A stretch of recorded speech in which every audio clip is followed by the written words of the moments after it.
여러분, 식사 잘 하셨습니까? 우리 옆 사람들에게 한번 인사할까요? 주님께 집중합시다. 네. 오늘 오후 예배는 전도국 헌신 예배로 드리고 있습니다. 여러분, 전도, 뭐가 전도인지 잘 알고 계시죠? 전하는 일, 뭘요? 도를 전하는 일이 전도입니다. 도가 뭘까요? 어떤 분들은 전도하니까 도가 그리스도의 도자 아닙니까? 라고 얘기를 하더라고요. 맞습니까?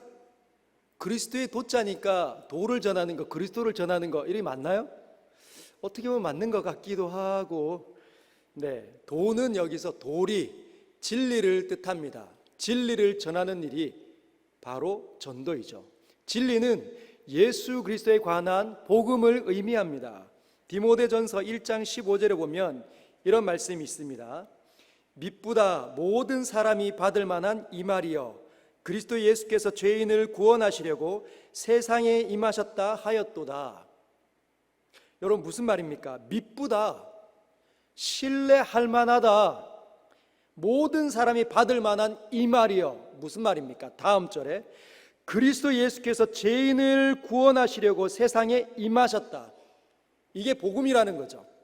예수께서 오셨는데 왜 오셨냐? 죄인을 구원하기 위해서 이 땅에 오셨다는 것입니다. 그걸 전하는 일을 전도라고 이야기합니다. 오늘은 마가복음 2장 1절부터 12절을 통해서 어떤 사람이 전도하며 전도는 언제 일어나고 어떻게 이루어지는지 살펴보려고 합니다. 우리가 읽은 것처럼 오늘 본문에 등장하는 사람들이 있죠. 누구입니까? 예수님이 첫 번째 등장하고 두 번째, 중풍병자, 오늘의 주인공인 중풍병자가 등장합니다. 그리고 중풍병자의 친구들이 등장합니다. 그리고 많은 사람들, 많은 무리들, 예수님을 따르고 싶어하는 많은 무리들, 그리고 서기관들이 등장합니다. 여러분, 서기관은 예수님 당시에 성경 한 권을 갖기가 굉장히 어려웠던 시절입니다. 우리는 성경이 지금 마가복음도 있고 마태복음도 있죠. 성경의 66권 다 가지고 있습니다. 이런 시기는 역사 가운데 몇 년 되지 않습니다. 수많은 시간들은 거의 성경을 갖고 있지 못한 시절이었습니다. 인쇄기가 발전하지 못했던 시절. 그래서 여기 서기관들은 성경이, 우리 지방에 성경이 있으면, 예를 들어 마가복음이 있고 이사야 성경이 있으면 그 성경을 어떻게 복사할 수 있을까요? 스스로 이렇게 직접 필사하는 사람, 그 사람들이 서기관입니다. 한자 틀리면 버려야 돼요. 그래서 꼼꼼하게 틀리지 않도록 정성을 다해서 옮겨서 어디요? 다른 지역으로 옮겨주는 사람, 그 사람을 가리켜 서기관이라고 이야기했습니다. 이 사람들은 성경에 관해서 정통했던 사람들입니다. 연구했고 율법을 가르쳤던 사람들이었다는 것이죠. 자, 사건을 한번 들여다보도록 하겠습니다. 우리 1절 같이 한번 읽어볼까요? 시작. 수일 후에 예수께서 다시 가버나움에 들어가시니 집에 계시다는 소문이 들린지라. 여러분, 예수님께서 다시 가버나움으로 들어가셨습니다. 예수님의 주 활동 무대는 가버나움입니다. 이 가버나움은 갈릴리 호수의 거의 북쪽 지역에 있는 가장 아름다운 해변 도시였습니다. 예수님의 주 활동 무대 가버나움에 예수님께서 다시 오신 것이지요. 그랬더니 집에 계시다는 소문이 그 지역에 파다하게 퍼져간 것입니다. 즉, 예수님은 이 당시에, 지금 마가복음 2장인데 이미 예수님께서는 스타급이셨습니다. 예수님이 한번 뜨시고 움직이시면 벌떼와 같은, 구름대와 같은 사람들이 몰려다닙니다. 예수님을 보려고. 왜냐하면 예수님에게 가면 병이 낫습니다. 귀신 들린 사람이 나음을 받습니다. 귀신 들린 사람에게 손을 얹고 이 더러운 귀신아 나갈지어다 하면 어떻게 돼요? 귀신이 떠나갑니다. 소리를 지르고. 천국의 복음이 예수님의 입을 통하여서 선포될 때 수많은 사람들이 회복이 일어납니다. 소문이 들린지라 사람이 살아난다, 하나님이 임재하신다, 이 소문이 가버나움 도시의 바다하게 일어난 것이지요. 자, 한번 따라할 거. 전도는 소문이 나야 한다. 여러분, 소문이 나야 전도가 가능해지기 시작합니다. 예수께서 오셨다, 예수께서 우리 지방에 오셨다, 이걸 오늘날로 바꾸면 어떻게 할까요? 예수께서 서영교회에 임재하셨다, 그분이 임재하시더니 말씀 가운데 역사하셔서 듣는 모든 사람들이 살아나기 시작했다, 얼굴이 펴지기 시작했다, 무한하신 그 아름다움의 소유자이신 그 하나님을 만나는 사람들이 많아지기 시작했더니 얼굴이 천사처럼 변해진 사람들이 곳곳에 보이기 시작했다. 이런 소문이 들려야 합니다. 그래서 누가 그런 소문을 낼까요? 한번 따라할까요? 내가 내겠습니다. 내가 내겠습니다. 우리 옆 사람 보면서 합시다. 제가 내겠습니다. 우리 들었으니까 그럴 줄 알았습니다. 네, 제가 지켜볼게요. 이렇게 한번 해주세요. 여러분, 내가, 예수님을 사랑하는 내가 달라지면 소문이 납니다. 늘 과거의 구습대로 살았던 내 자신에게 예수께서 오셔서 나를 통제하시면 우리는 주의 말씀에 사로잡히게 됩니다. 늘 어려움이 오고 고난이 오면 사람들에게 일어나는 일은 뭡니까? 어두워지고 다크서클 내려오고 신음하고 못 살겠다, 힘들다, 교회 안 나오고 싶다, 이런 말 하는 사람들이 구습 가운데 있었던 사람들입니다. 근데 예수 만나면 어떻게 되는 거죠? 내가 너와 함께 하노라. 하나님의 소리가 들리는 거죠. 하나님께서 나와 함께 하신다고? 여러분, 하나님께서 함께 하십니다. 여러분, 이 제 입을 통해서 여러분에게 하나님의 소리가 들리는 것이죠. 근데 누군가는 그냥 듣고 흘립니다.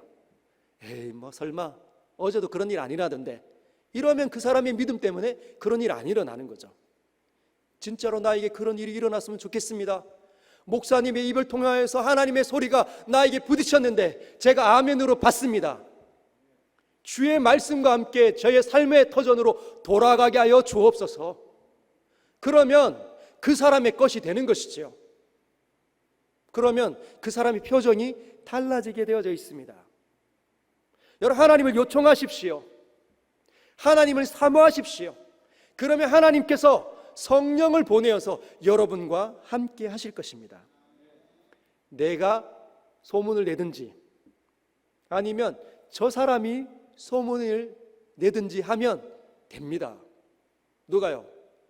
제 옆에 앉아있는 우리 권사님이, 우리 집사님들이, 우리 장로님들이 소문을 내셔야 되는 거죠. 제가 달라지고 있습니다. 제가 이제 하나님 안에 영적으로 충만해지고 있습니다. 제가 사랑하겠습니다. 제가 무엇을 도와드릴까요? 제게 말씀만 해주십시오. 제가 다 하겠습니다. 그런 사람들이 일어나기를 원합니다. 그때 소문이 나는 것이죠. 그러면 하나님께서 서연교회 가운데 은혜를 주셨다라는 이 소문이 이 지역사회에 바다하게 퍼지기 시작합니다. 여러분, 오늘 본문은 누구에게 들렸을까요? 누구에게 들렸을까요? 전도 대상인 사람이 오늘 본문에 누가 등장합니까? 중풍병자. 근데 중풍병자에게 닿기도 전에 누구에게 닿았어요? 중풍병자의 친구들에게 닿았습니다. 예수께서 가버나움에 다시 오셨다, 하나님께서 임재하신다, 그분을 통하여서 이 소식이 중풍병자의 친구들의 귀에 먼저 닿았습니다. 여러분, 이 친구들은 4명일 수도 있고 더 많을 수도 있습니다. 이 사람들은 어떤 사람들이었을까요? 어쩌면 이전에 먼저 예수님을 통하여서 병이 나았던 사람일 수 있습니다. 여러분들 가운데 예수님을 먼저 만났던 사람들이 정말 생생한다면 그분들은 언제든지 다시 은혜가 주어지면 입에서 하나님을 향한 말들을 쏟아낼 수 있는 사람들입니다. 또는 내가 낫지는 않았어도 낫는 사람을 본 사람일 수 있는 거죠. 누군가가 병자들이 왔는데 예수께서 고치는 것을 직접 본 사람일 수 있다는 것이죠. 여러분, 주변에 예수님 때문에 행복해하는 사람 보고 있습니까? 예수 믿는 것이 가장 기뻐하는 사람 여러분 주변에 있습니까? 없습니까? 정말 없어요, 목사님. 너무 그 사람은 불행합니다. 친구를 잘못 사귄 거죠. 여러분, 가장 정말 하나님의 위대한 복을 누리는 사람들은 내 주변에 하나님을 닮아 있는 사람들이 도처에 널려 있을 때 그 사람은 강권할 수밖에 없습니다. 본인 스스로 영적으로 침체를 겪는다 할지라도 하나님께서 보내시는 사람들을 통하여서 반드시 세움을 얻게 되어져 있습니다. 그렇게 사는 게 아니야. 다시 일어나야 돼. 너는 하나님의 사람이야. 그 사람이 저와 여러분들 되면 여러분의 자녀들이 낙심하고 절망하고 세상에 유린당한다 할지라도 가서 너는 그렇게 살도록 이 땅에 보내진 사람이 아니다. 하나님의 영원한 은혜 얼마나 사랑스러웠으면 아빠의 품에 너를 주셨겠니? 네가 봐도 아빠 유별나게 하나님 믿지 않니? 왜 유별나게 믿겠니? 아빠는 하나님을 보고 살고 있기 때문에 하나님을 보고 살고 있기 때문에 이렇게 살 수밖에 없단다. 그래서 너는 절대로 이렇게 살도록 보냄을 받은 자가 아니다. 뛰쳐나와야 된다. 아빠가 기도할게. 아빠가 기도하고 있단다. 아빠의 기도를 하나님께서 영원전부터 들으시는 분이시다. 힘내려. 여러분, 또는 전해 들은 사람일 수 있습니다. 예수님을 만나면 사람들이 달라진대. 그래? 그렇게 들은 사람일 수 있죠. 여러분, 예수님이 누구신지 전에 들으셨습니까? 저를 통해 듣고 계시지요? 하나님 아름다우신 분이십니다. 여러분, 저 어떻습니까? 여러분, 아름다워져 보입니까? 정말인가요? 제가 비록 말랐고 머리는 많이 빠졌고 곱슬머리일지라 할지라도 사람이 웃고 있으면 그때가 가장 아름다운 법입니다. 아무리 잘난 사람도 인상을 구기고 다니면 꼴보기 싫습니다. 여러분, 저는 하나님을 사랑합니다. 제가 설교를 잘 못하고 진리를 잘 대변하지 못한다 할지라도 저는 저를 구원하신 하나님을 너무너무 사랑하는 사람입니다. 그 하나님께서 자신의 영원한 기쁨과 은혜를 저에게 보여주십니다. 저는 넘어지고 또 넘어진다 할지라도 아름다움을 발산하기 위해서 애를 쓰고 분투하겠습니다. 또는 천국 말씀에 감동받은 사람일 수 있는 것이죠. 예수님의 입을 통해서 주옥 같은 하나님의 메시지를 들은 사람일 수 있습니다. 그래서 예수님 너무 좋다. 예수님 너무 사랑스럽다.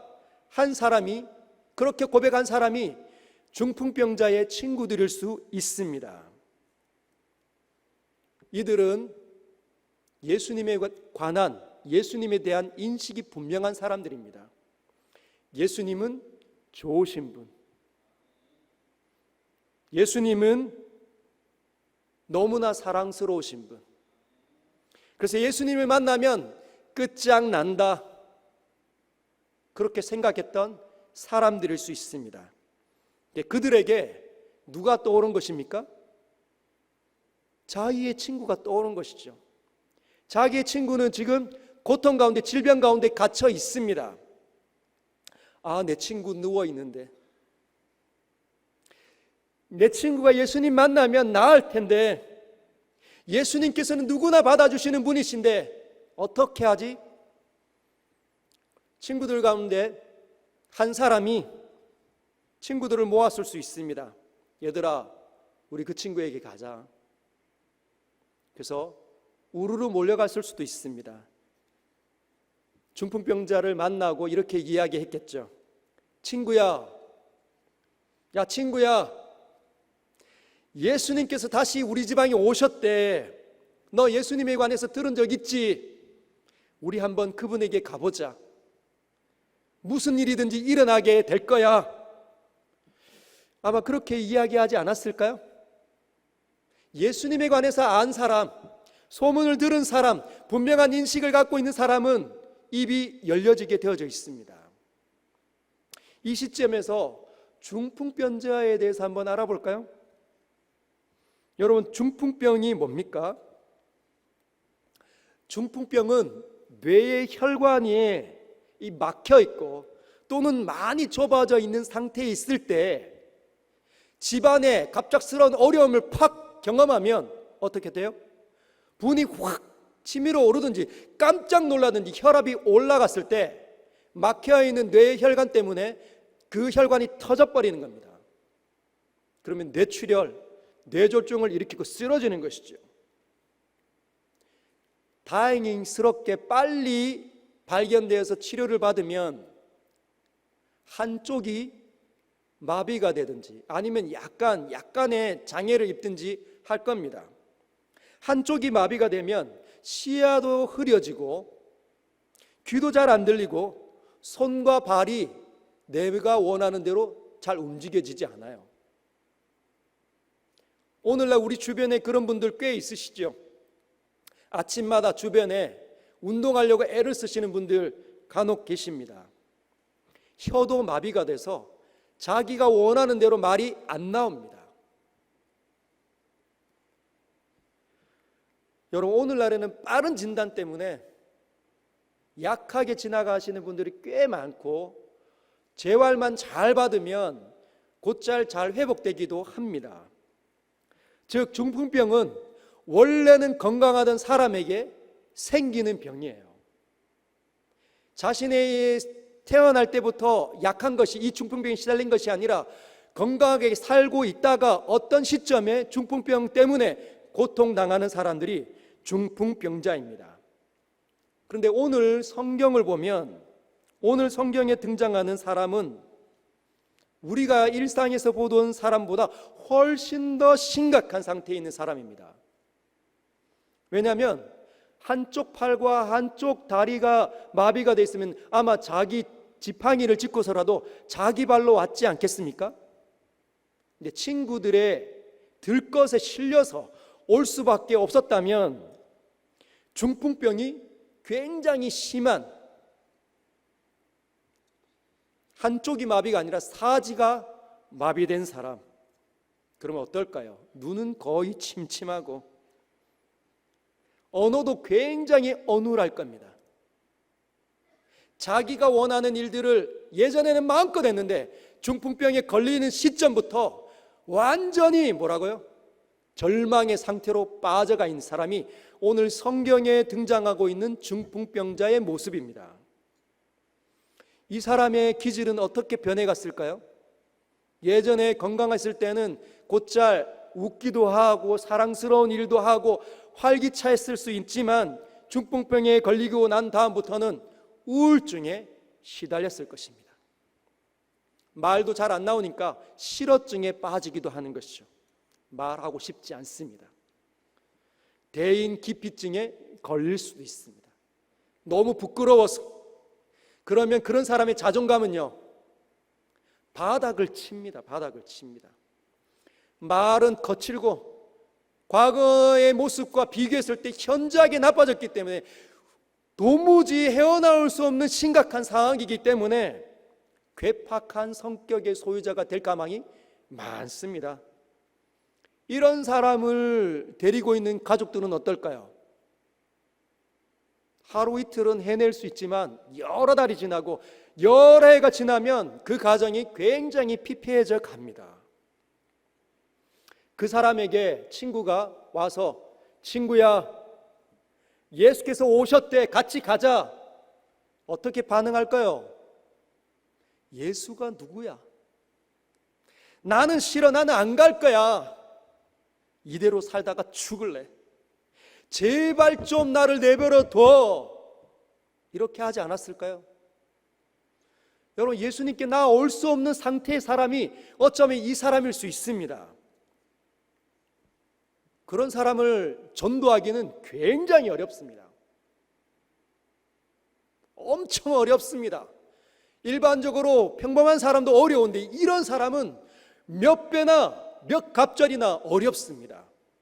그런데 친구들은 그 중풍병자의 말을 듣지 않습니다. 오히려 설득하고 있죠. 그리고 중풍병자는 움직이지 못하니까 어떻게 해요? 자신들이 그냥 끌고 가는 대로 끌려갈 수밖에 없잖아요. 그래서 들것에 실어서 무작정 들고 갑니다. 그런데 난관에 봉착하고 말았습니다. 우리 2절 한번 같이 읽어볼까요? 시작. 많은 사람이 모여서 문 앞까지도 들어설 자리가 없게 되었는데 예수께서 그들에게 도를 말씀하시더니, 여러분, 이미 이것은 가기도 전의 모습을 표현한 것입니다. 예수께서 갈릴리로 가버나움에 다시 오셨을 때 수많은 사람들이 와서 예수께서 계신 그곳으로 몰려들었습니다.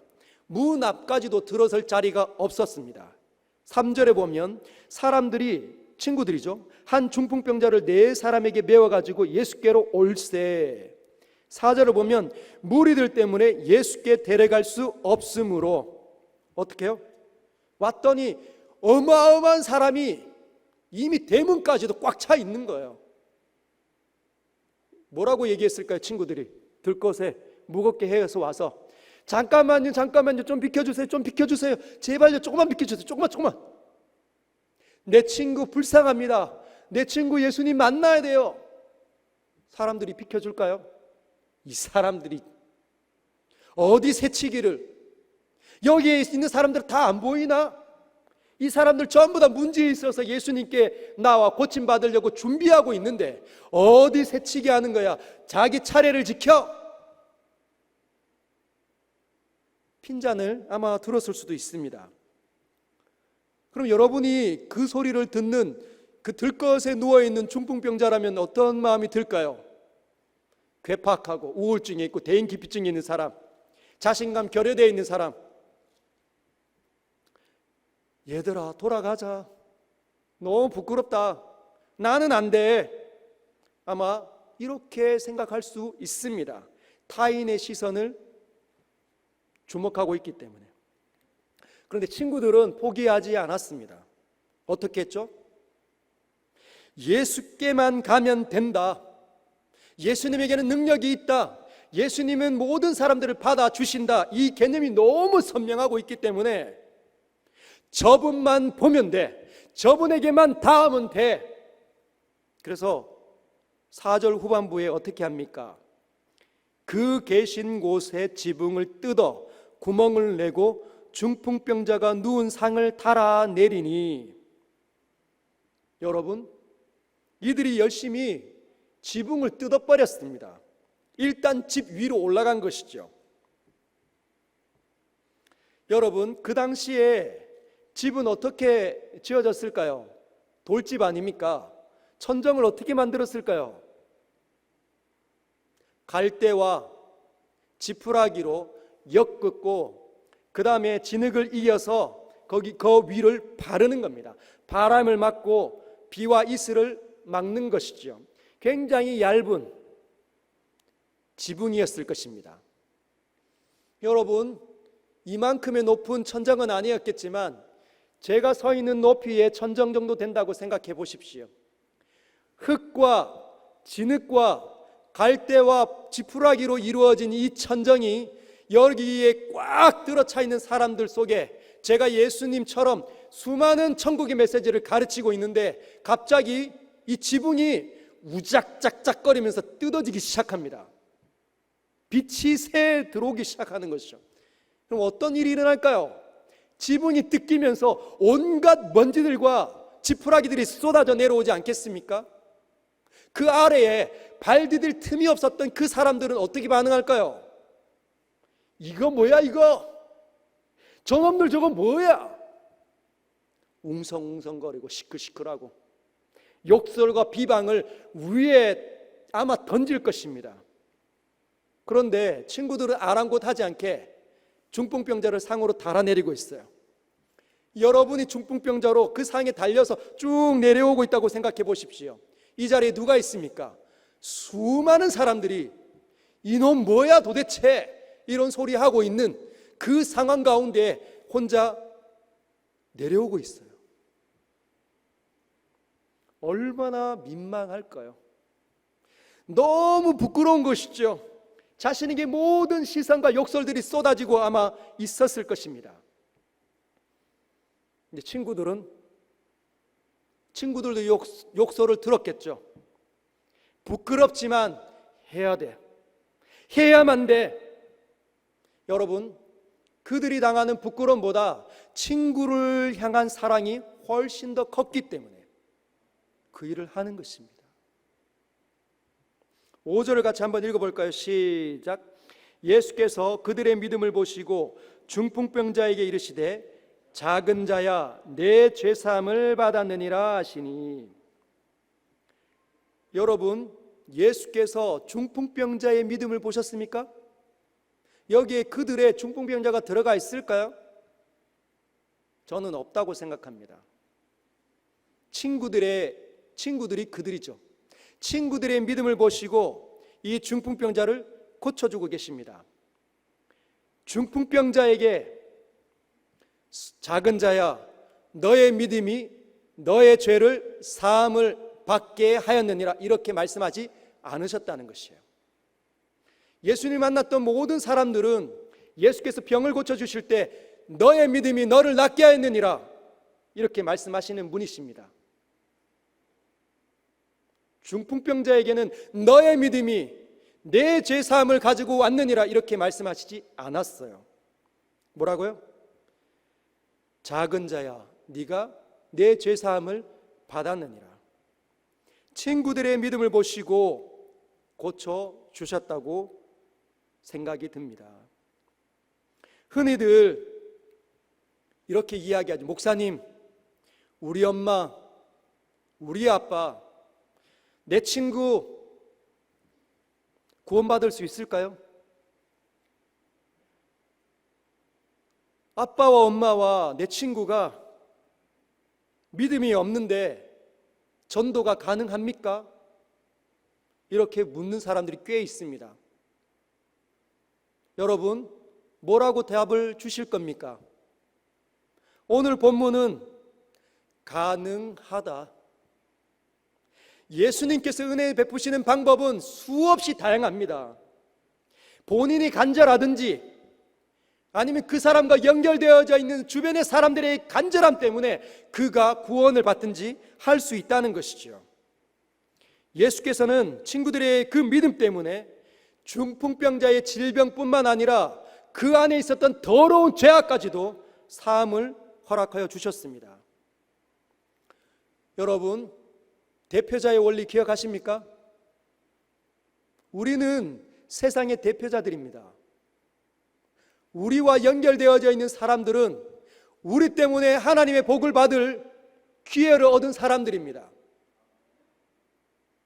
우리가 하나님을 사랑하고 하나님을 알기를 원하고 하나님 뜻대로 이 땅에 존재하기 시작한다면 나와 연결되어져 있는 수많은 사람들은 하나님의 복 안으로 들어오기 시작합니다. 이게 대표자의 원리입니다. 아담이 타락하면서 아담과 결부되어졌던 모든 피조물들이 저주를 받아 사망의 아래 갇혔죠. 예수께서 우리의 모든 둘째 아담으로 오셔서 우리 대신 죄를 청산하며 하나님의 뜻을 이루어내셨을 때 우리는 그분과 함께 연결되어지면 그분이 일어난 것처럼 우리도 다시 일어나게 됩니다. 이게 대표자의 원리입니다. 여러분들이 살아있으면, 여러분들의 믿음이 있으면, 여러분들의 기도하기만 하면 하나님 이미 들으시고 여러분의 기도를 즐겨 사용하시는 분이십니다. 여러분, 하나님에는 능치 못함이 없습니다.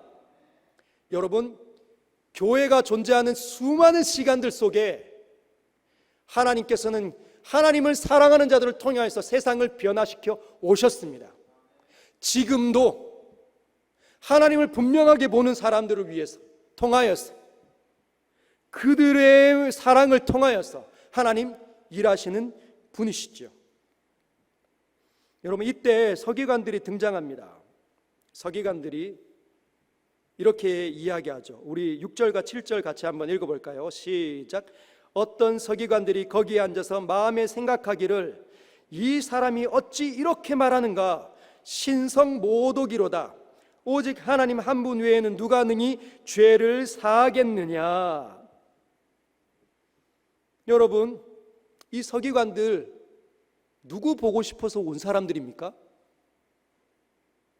예수님이 보고 싶어서 온 사람들입니다. 예수님이 어떤 분인지 너무너무 궁금해서 온 사람들입니다. 예수께서 행하시는 것을 너무너무 분명하게 가까이서 본 사람들입니다. 예수님의 입에서 나오는 천국의 메시지를 분명하게 들은 사람들이 바로 그들인데, 그들은 하나님의 은혜와 전혀 상관없는 반응을 하고 있습니다. 이들은 성경을 필사했고 옮기며 연구하고 가르치는 사람들이었기 때문에 오직 하나님 한 분만이 죄를 사할 수 있음을 누구보다도 분명하게 알았습니다. 자기가 지금 죄를 사했다고? 저 사람의 죄를 사하겠다고? 자기가 그러면 하나님이란 뜻이야? 교만하구만. 신성 모독이더라. 여러분, 8절에 보면 예수님께서 이것까지 아십니다. 이들이 속으로 생각한 내용까지도 예수님이 아셨습니다. 여러분, 시편 139편 1절에서 4절엔 이렇게 이야기합니다. 우리 같이 성경을 자막을 보면서 한번 읽어볼까요? 시작. 여호와여, 주께서 나를 살펴보셨으므로 나를 아시나이다. 주께서 내가 앉고 일어섬을 아시고 멀리서도 나의 생각을 밝히 아시오며 나의 모든 길과 내가 눕는 것을 살펴보셨으므로 나의 모든 행위를 익히 아시오니 여호와여, 내 혀의 말을 알지 못하시는 것이 하나도 없으시니이다. 스스로 있는 자라는 이름을 가지신 분이 여호와이신데 그분이 모든 걸 다 아시잖아요. 근데 예수께서도 스스로 마음에 생각하고 있는 그 서기관들의 내용을 번개같이 아셨다는 것이에요. 그럼 예수님이 누구시라는 뜻입니까? 하나님 그분이라는 것이죠. 하나님, 예수님은 다 아십니다.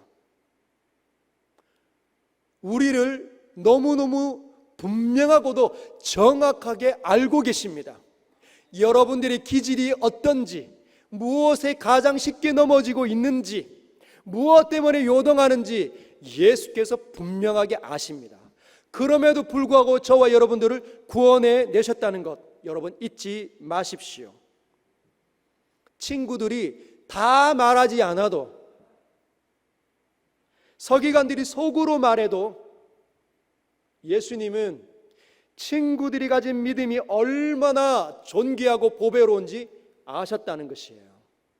주님, 이 아이를 고쳐주십시오 하지 않더라도 주님은 이미 알고 계십니다. 그들이 올 것을. 서기관들이 성경에 능통하지만 예수를 보고 있어도 믿음이 없다는 것 분명하게 알고 계십니다. 여러분, 믿음이 있으십니까? 하나님이 누군지 분명하게 알고 있습니까? 그 하나님이 여러분과 함께하고 있는지 믿으십니까? 여러분, 하나님께서 우리와 함께하시고 모든 일들을 계획하시고 행하시리라 믿습니다. 저는 믿습니다. 저는 믿습니다. 대표자의 원리를 저는 행할 것입니다.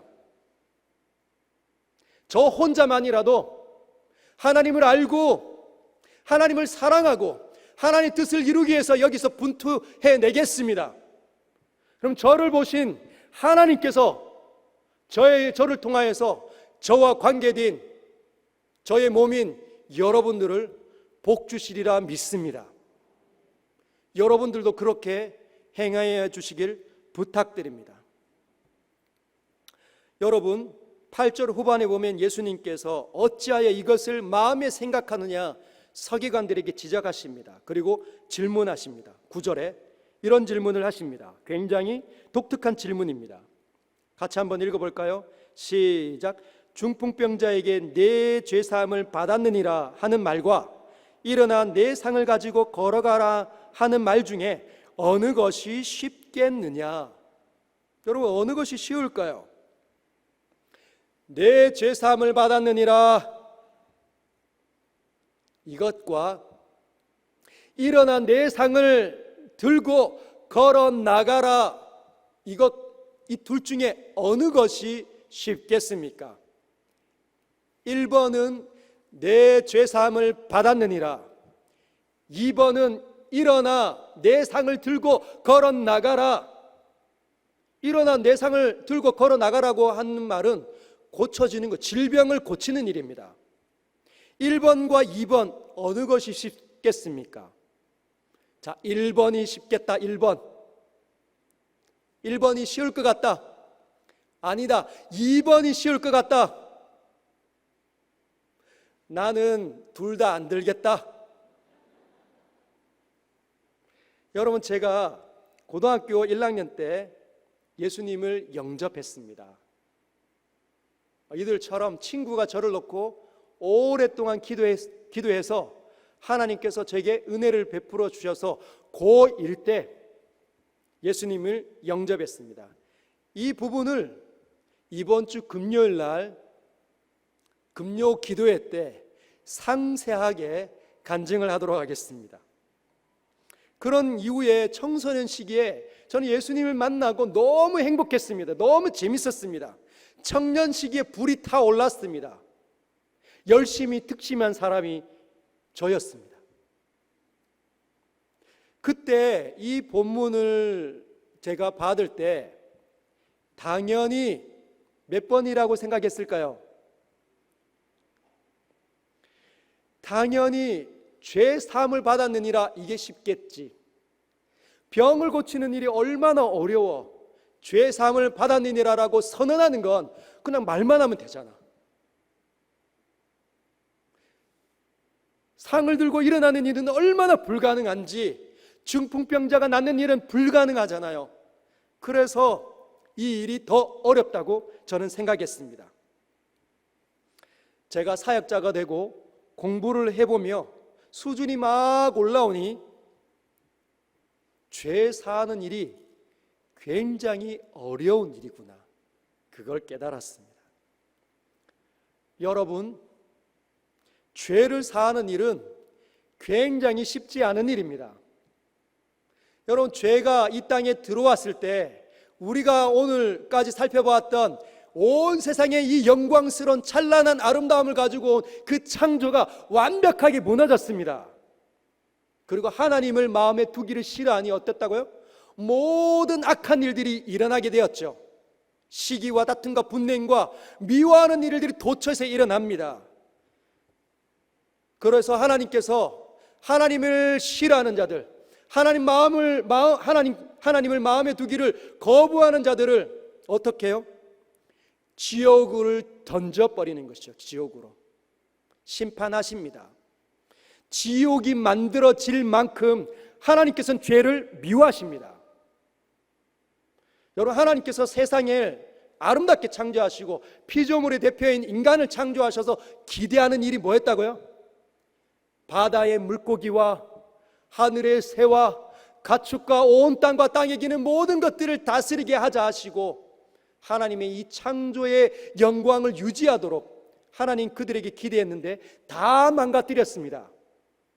거짓말하고 욕하고 미워하고 다투고 분내고 싸우고 오래 지속하고 원망하고 질타하고 지금은 친구인 것 같지만 조금만 갈라지면 원수같이 만드는 인간의 세상의 모습들, 그들의 모든 시간 속에서 일어났던 모든 행위에 대해 주님은 다 평가를 내리시고 심판하십니다. 왜냐하면 그분이 절대자요, 심판자요, 통치자이시기 때문이에요. 죄는 반드시 형벌을 가합니다. 어떻게 합니까?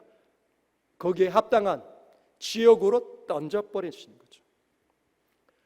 그런 죄로 얼룩진 이 사람들 안에 있는 모든 죄악들이 사함을 받는 일이 쉽겠습니까? 불가능하겠습니까? 한 번도 이 땅에 태어나 한 번도 죄악 가운데 몸담지 않은 사람이 있을 수 있습니까? 없습니까? 설령 거짓말하지 않는다 할지라도 남을 사랑하고 남에게 내 자신을 내어주고 하나님께서 원하는 일을 하지 않는 사람들이 수두룩합니다. 어떻게 할까요? 불가능한 것이지요. 그런데 그 불가능한 일을 중풍병자에게 지금 선언하고 계십니다. 작은 자야, 내 죄사함을 받았느니라. 이 말은 예수께서 중풍병자를 위하여서 형벌을 받겠다 선언하시는 것입니다. 작은 자야, 내가 너를 위하여서 얼마 있지 않으면 너의 모든 죄를 짊어지고 십자가에서 하나님의 진노를 받아 내가 형벌, 징벌 받아 내겠노라. 그러면 너는 하나님이 영원하신 그 아버지로부터 죄사함을 받을 거다. 그러면 다시 너는 하나님의 영원한 자녀가 될 거다. 예수께서 내가 대신 형벌을 받겠다라는 선언이 작은 자에게, 그 중풍병자에게 네가 죄사함을 받았느니라, 이 선언이라는 것이죠. 네가 받을 영원한 심판, 견딜 수 없는 영원한 심판 내가 다 받아낼게. 여러분, 잘 살고 있지 못하시지요? 오랫동안 묵혔던 죄의 습관이 여러분에게 여전히 끈적끈적하게 붙어 다니고 있지요? 실패하셨습니까? 지난 한 주간 동안? 그래서 여러분의 양심이 하나님 믿어서 개발되어지고 살아있는 이 양심이 여러분을 공격하셨지요? 네가 권사니? 네가 장로니? 네가 집사니? 그래서 여러분 공격받았을 때 나 같은 자가 어떻게 은혜를 받을 수가 있는가 침체를 겪으셨습니까? 두려움 가운데 빠졌습니까? 여러분, 우리의 양심뿐만 아니라 사단이 공격합니다. 네가 목사라고? 네가 사역자라고? 네가 선교사라고? 너같이 음란하고 더러운 자가? 여러분, 그렇게 우리에게 도전해 오고 우리를 찌르면 우리는 어떻게 해야 할까요? 추풍 낙엽처럼 떨어져서 교회를 멀리하고 방황하는 것이 우리의 본분이어야만 합니까? 절대 아닙니다. 어떻게 해야 합니까? 제가 잘 가르쳐 드리겠습니다. 정신을 바짝 차리고 잘 기억해 내십시오. 중요한 겁니다. 일어나니까, 이렇게 엉터리 같은 나니까 하나님의 영원한 존귀한 아들이 사람이 되실 수밖에 없었고, 그분이 십자가에 오르셔서 모든 형벌을 받을 수밖에 없었지. 예수는 내가 맨 처음 거듭날 때만 필요한 것이 아니라 지금도 필요하고 내일도 필요할 것이고 영원히 하나님 앞에 사는 날 동안 필요하지. 그래서 그분이 나의 영원한 구주가 되신다. 이렇게 양심을 향하여서 선언하시고 사단을 향하여서 선언하시길 바랍니다. 우리는 예수가 필요한 사람들입니다. 예수로만 사는 사람들입니다. 선언하십시오. 예수가 저의 영원한 구주이십니다. 우리 11절 같이 한번 읽어볼까요? 시작. 내가 내게 이르노니 일어나 내 상을 가지고 집으로 가라 하시니. 여러분, 죄사함과 병고침이 동시에 발생했습니다. 엄청난 것이지요. 친구들의 믿음 때문에, 친구를 향한 사랑이 있고 예수님에 관한 인식이 있고 예수님에 관한 은혜가 있었던 사람들을 통하여서 한 사람이 질병으로부터 자유함과 죄악으로부터 자유함을 얻었습니다. 이것이 대표자의 원리입니다. 여러분, 서영교회 이 내용을 적용시키면 어떻게 될까요? 서영교회는 앞으로 이제 전도의 일을 감당하셔야 합니다.